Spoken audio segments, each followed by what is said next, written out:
Dear students, today our topic is concept of research and its steps.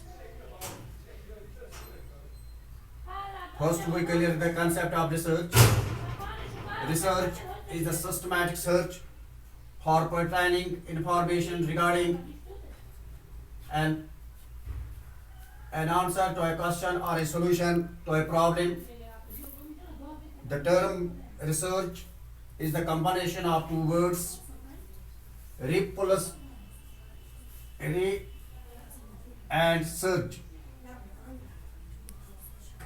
Re means again and again, search means to find something.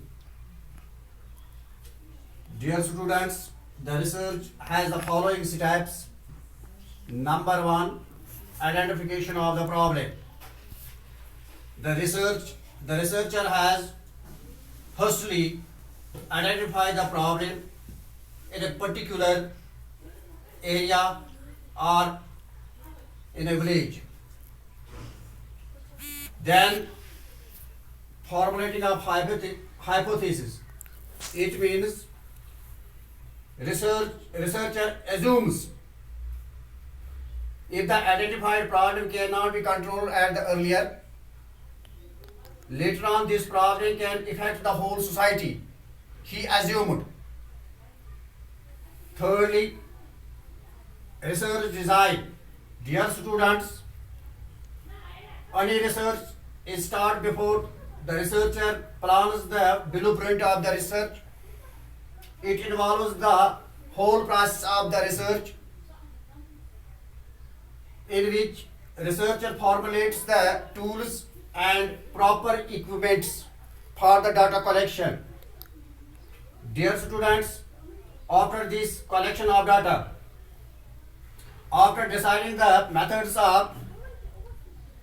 and tools of data collection, then the researcher proceed to the field with the proper equipment and collect the data. He uses the different tools. For example, observation method. He uses interviewing method. He uses questionnaire method. In interviewing method, it means he interact the people face to face. In questionnaire, he prepare a question. He prepare a question paper related to the problem, and he deserves the written response from the public.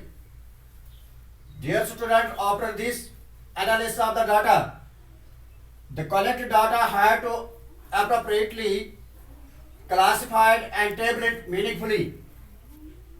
But in the modern researcher has to use the statistics technique in the analysis of the data. After this, conclusion and generalization. This stage is the last in the scientific inquiry in social research. After the analysis of the data, we come to certain conclusions. Dear students, after the completing of the whole process, the researcher comes to know about his hypothesis, formulating hypothesis, which he has assumed.